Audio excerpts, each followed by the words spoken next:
inputs and outputs. Right, well, what's prompted this particular topic to come up? Those of you familiar with UPN or Universal Process Notation, you'll be, I'm sure, familiar with using inputs and outputs on your process maps. I think if you're doing any type of process mapping or process improvement work, inputs and outputs will feature somewhere. Now, what's prompted this this session is a few conversations recently with users of Spark where the usage of inputs and outputs is, I guess, somewhat varied. And by that, I mean, in the UPN specification, it states that you should put in every activity in a process should have an input and output. But practically, when you're applying this, there are times where you might find that it's actually sometimes you're at a level of detail. This is one example. Sometimes you're at a level of detail where trying to force an output on every single activity is almost non-value adding work. It's kind of stating the really obvious. This is especially true if you're right down at a low level where you're maybe mapping keystroke level processes, which is not something we typically recommend, but sometimes it is useful or important. And again, those of you familiar with using Spark also know that we don't enforce this when you're mapping a process. So when you put activities together, we don't prevent you from drawing a line directly from one activity to another. So it got us talking internally about this and about the sort of guidance that we give. And so we thought we'd do this session as a bit of a refresher overview of inputs and outputs, but I think kind of pose the question of do you need them? Do you need them all the time?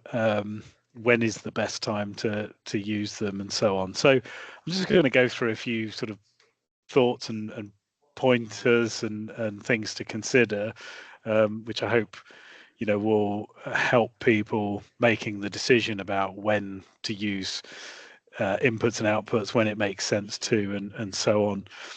What would be quite useful, though, if you could pop in the chat while I'm going through some of this, I'd be quite interested to know of those of you how many of you use inputs and output, like really strictly apply the rules so every activity has an input and an output, and those of you who sort of just use them sporadically as and when you think they're useful. If you could just pop a note in the chat, that would be quite interesting to look at a bit later on.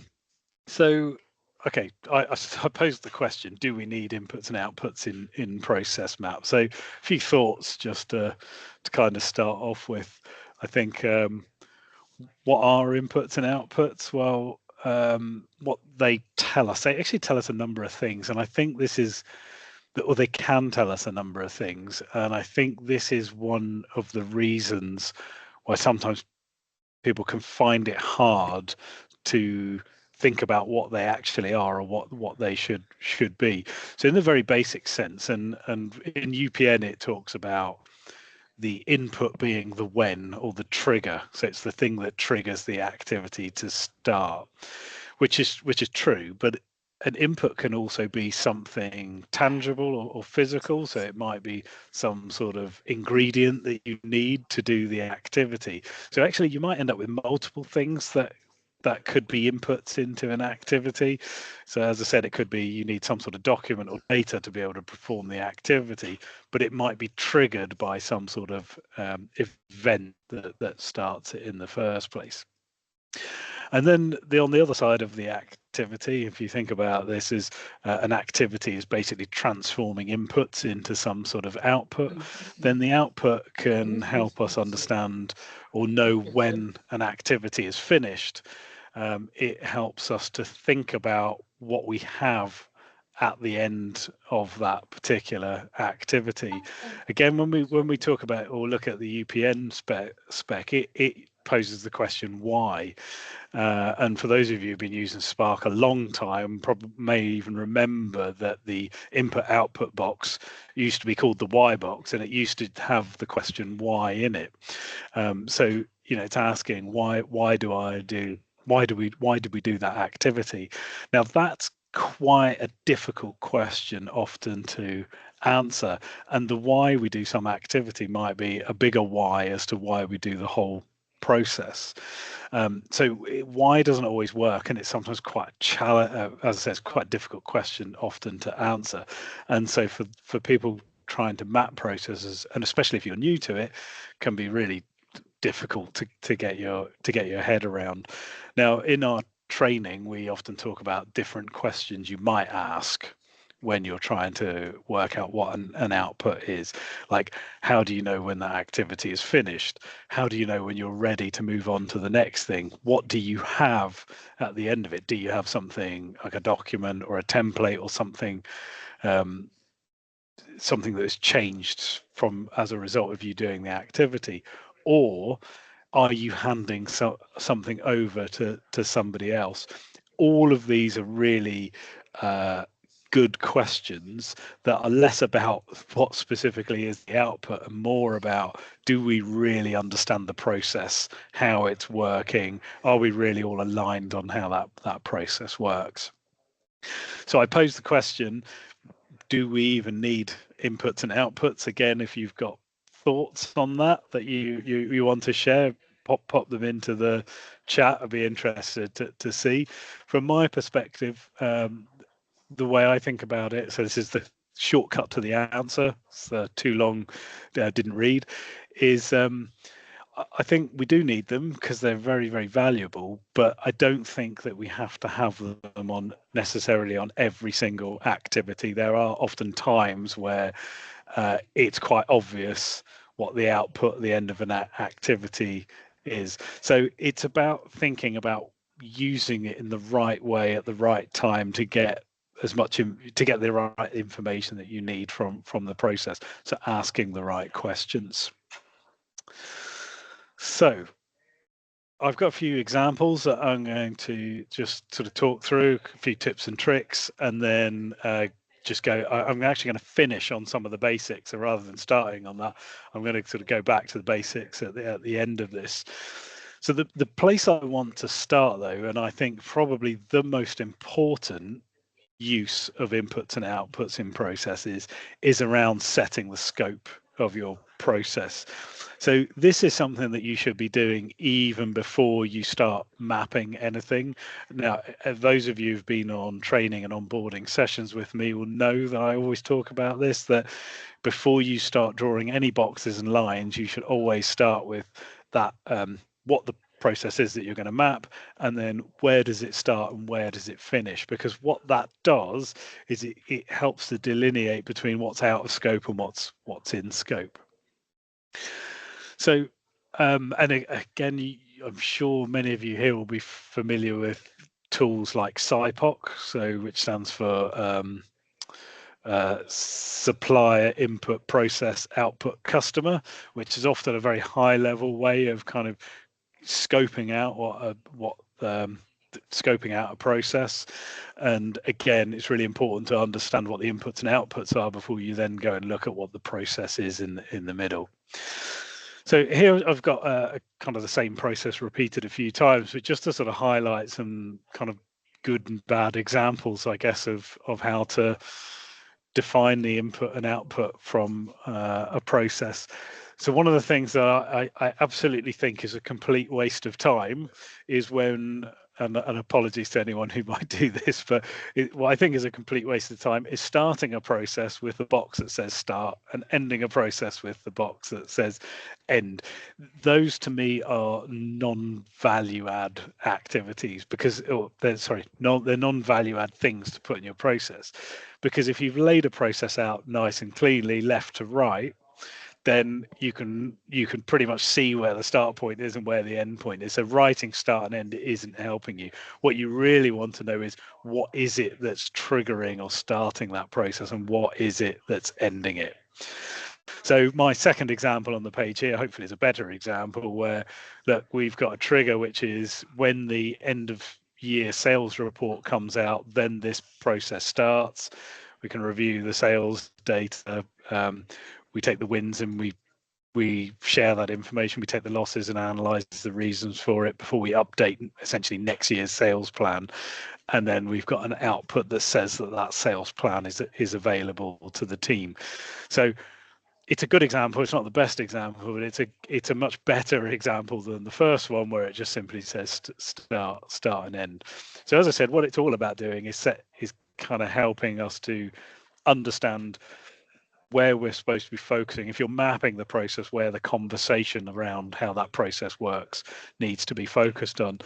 One thing I do say though often is that if people are if you're running a workshop and you've defined your scope, your start and end point before the workshop, it doesn't have to be perfect, right? It's really, really good at helping people to focus, but it's not unusual that what you think is the start and end point at the beginning ends up not to be quite right. I find this most commonly with the end, the final output, in that often as we map the process, as you get closer to the end, you suddenly start to realize actually there's some other things that we do after what we thought was the end of the process, but it's still part of the same process. So it's not unusual to adjust that later on, but as I said, it helps to focus. The other thing I've done here then, as I put a better example than my good example, is where basically what I've done is it's very, very similar, but I've done two different things to it. First one, the most obvious one or visual one, is I've used the input and output types in Spark. So this is a relatively new feature that's come into the product. So it's very similar to the activity types. So it's this ability to tag an input output box as a particular type in the same way as we would activities. Now, I've got some examples on the next page that I'll show you for these, but again, here it can help you with like it's highlighting that it's the start point and then we've got an end point as well, but we still include a description of what that trigger and what that output is. Now, the other thing that I've done here is I've just changed the language to be a little bit more specific. So again, it's one of these things I think just comes with a bit of practice and doing this a lot. I always think we want to be as succinct as possible. So we don't want lots of long text, but you want to be as precise as possible. And sometimes you get the first time you map a process, when you review it later on, you go, actually, we could tighten that language up and make it a bit clearer. So that's what I've done here, is make it's not just that there's an end of year sales report, but the trigger is actually when the sales report has been published. And then a similar sort of thing, it's when this final output is when the sales plan has been approved and published, and then there might be another process flow after that. One thing I haven't included in here, although I've put my input output types on, we wouldn't always use input output types. If you've used the linking tool in Spark to link to another process, that is already showing you it's the little link icon which already shows you that there's a link and this process is following on to somewhere else. The other thing I think is worth just pointing out here is how I've used the outputs here. So we've got review sales data, out of which we're understanding that there are wins and losses, and those lead to different activities that happen. So the wins data means we do that activity, and the loss data means we analyze the reason for a loss. So again, I think this is a really, really good use of output boxes where you've got routing points in the process, or traditionally what you might have represented as a diamond shape. I stop short of saying a decision diamond, because quite often in process flowcharts I see people use the decision diamond shape, but all they're actually doing is a routing. There isn't actually a decision that's happening. It's just so they can draw two lines out to other places. But again, outputs are really good for that, because we can just use them to clearly describe why you're going to go one route through the process versus another, or both routes at the same time, or whatever it might be. So again, useful for that. So few kind of pointers on inputs and outputs on individual activities. So that's the main thing I wanted to cover in that last piece, which is talking about the scope. So inputs and outputs, to me, are essential when you're talking about the scope of a process. You have to say where the process starts and where it finishes.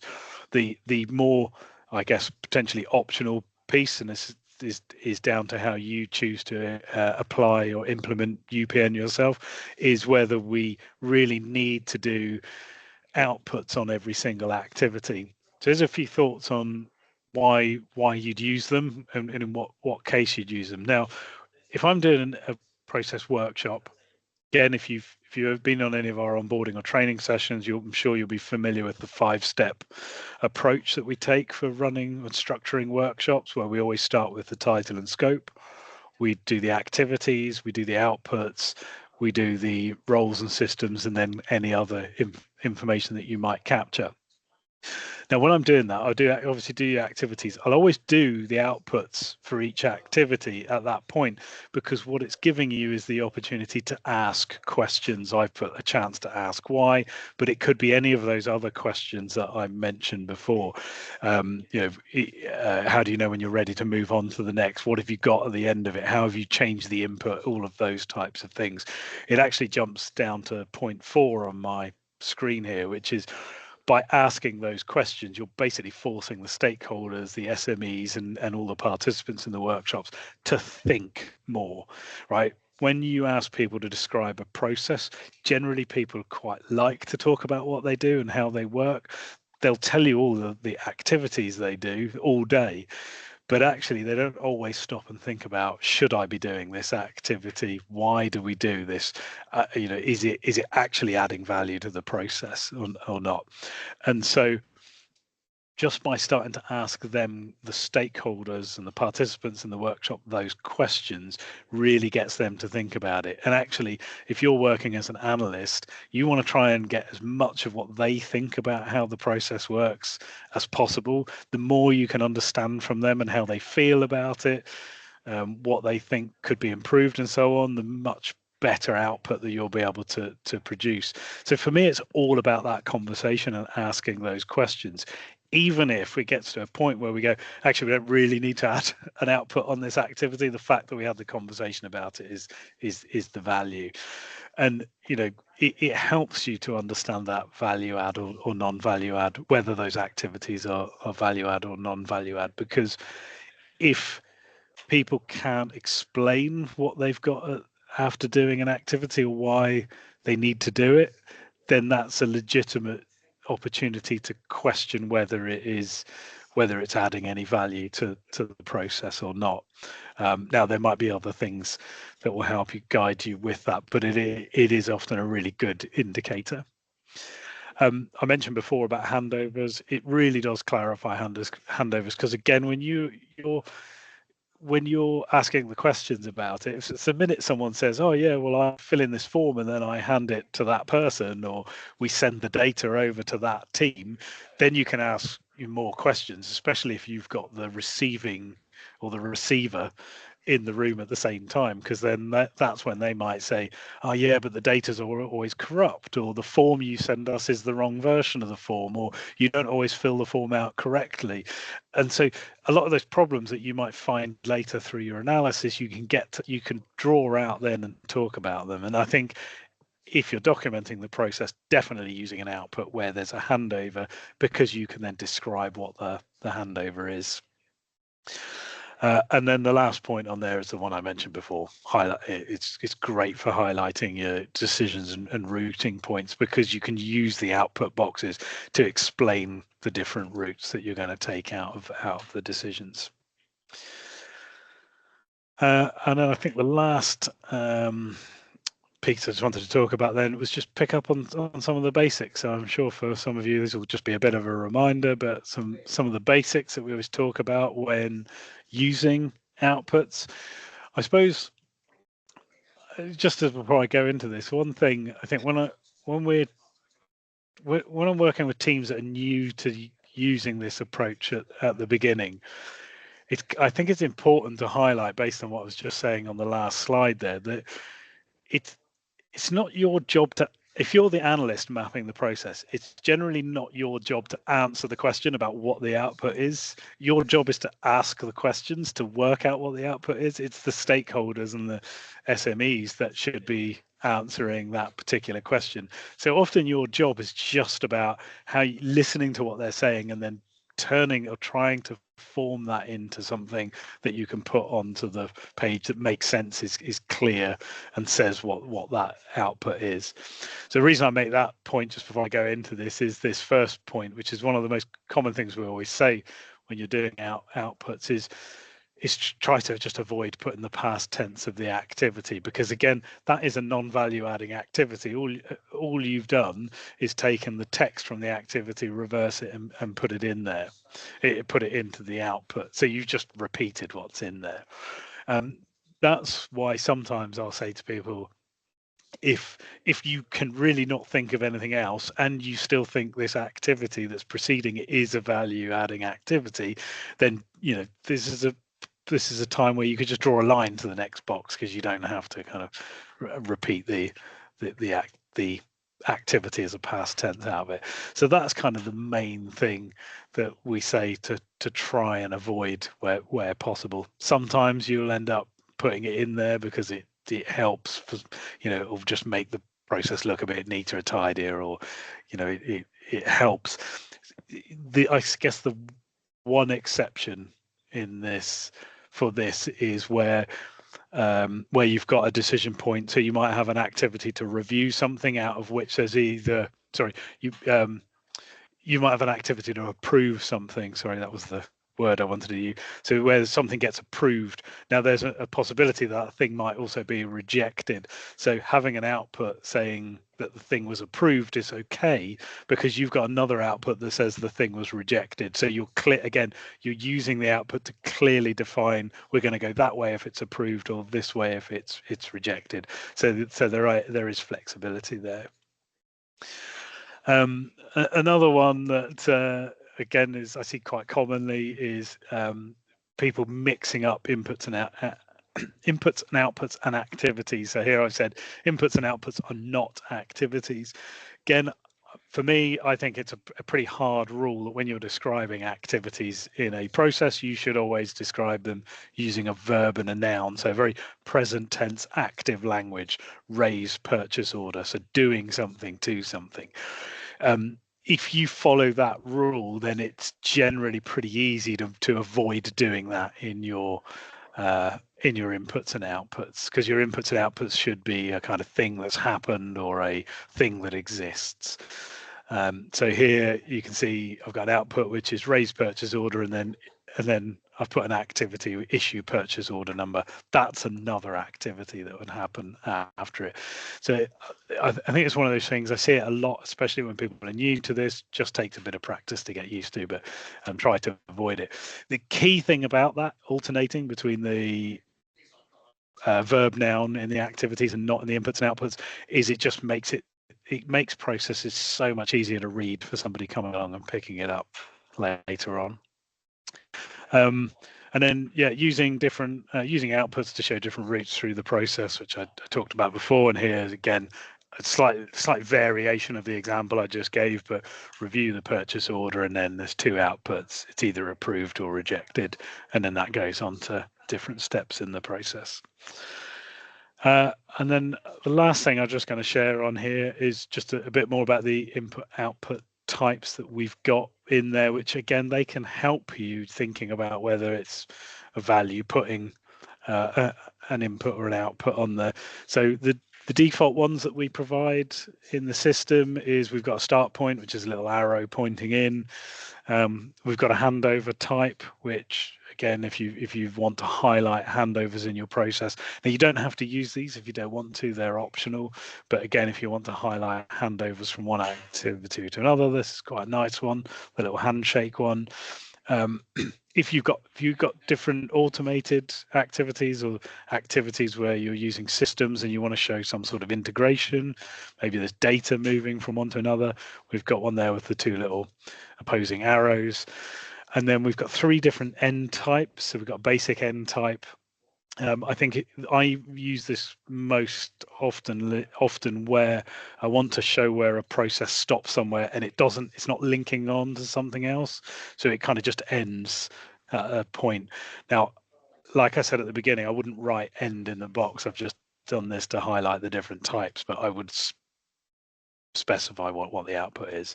And then if you need to, we've got a positive end and a negative end, which can again sometimes be useful if you know you're going through a process and it could either end up with something being approved or accepted or something rejected. It's more of a visual clue than anything else.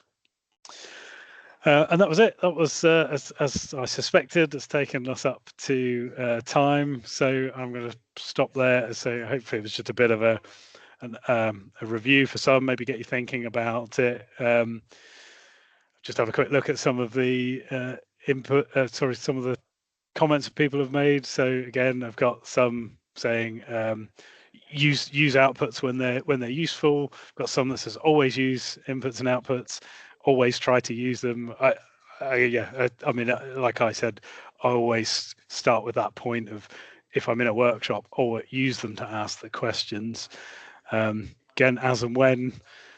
Sometimes activities describe the why. I think that's quite an interesting point. Again, sometimes the way we word the activity clearly says what the output might be. So again, whether you really need an output at that point is a good one.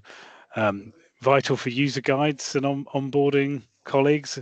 Again, I think that's true, but it's really important to get that language right between the kind of active verb noun in the activities versus the inputs and outputs, because that makes it easier for people to read, understand where they start and stop. Martin, you mentioned about an ISO requirement. Absolutely. So often you're going to have a specific requirement or compliance requirement that means you have to define them. And if you're struggling to define what the output is for some activities, then you really have to challenge that activity about whether it's the right thing to do. So yeah, real good kind of mixture of different things there. As kind of the way I was, the way I sort of think about it is always ask the question. It's a really powerful tool for that, but there are times when it's not always entirely necessary.